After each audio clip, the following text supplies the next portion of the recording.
Hello, I'm Jeffrey Von Bargen, and I'm going to tell you today a little bit about switches. No, not that kind of switch. I'm talking about network switches. Network switches are very important for a local area network.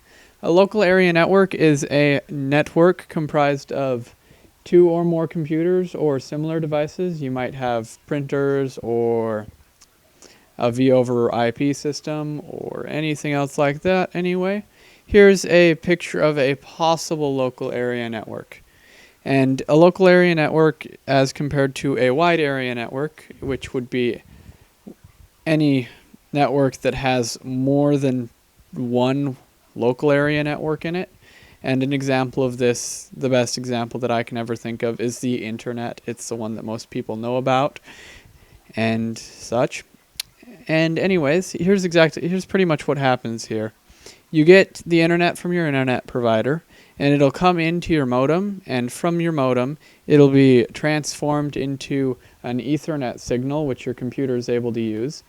From the modem, it'll most often go into a router, and a router has some security features in place to keep other people from the internet out of your network.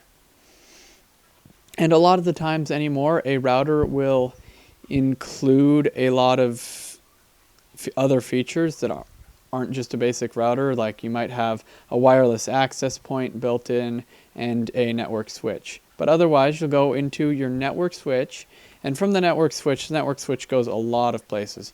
You might go over to some servers or some desktops or a printer or V over IP or even security cameras anymore.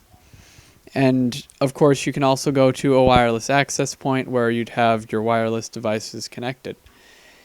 And there's a lot of different kinds of switches.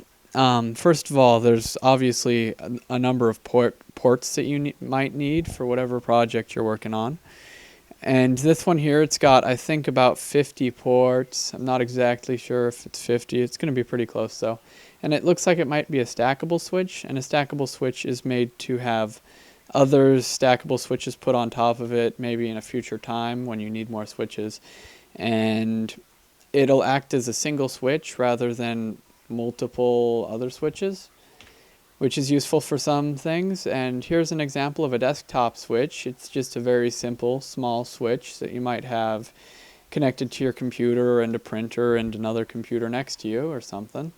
And here's an example of a rack-mounted switch. And these are very neat because of how modular they are, and you can have lots of different things in a rack. They sell computers that are made to be put into racks, and it's very, very important for large businesses. Another option is a chassis switch, and it's as pictured. It's also able to have pieces switched out in it, similar to how a computer's set up, and it looks like this one has multiple power sources. Maybe if one fails, the other one will hold up the weight so that you don't have a systems failure from a single point of failure. And an important thing to note is that a switch is not a hub. And up here we've got a hub, and down here we've got a switch. And they look pretty much identical, but what goes on the inside is very different. A hub, when it receives a signal through one of its ports, it puts it back out to all of its ports. And that's because a hub doesn't know where computers on the network are. A switch actually does. And a switch is able to see, oh, this needs to go to that computer, so it only sends it to that computer. And this helps lessen the amount of errors that you get by avoiding what's called package collisions, which can result in corruption during transfers. And so another important consideration is speed when you're looking at networking.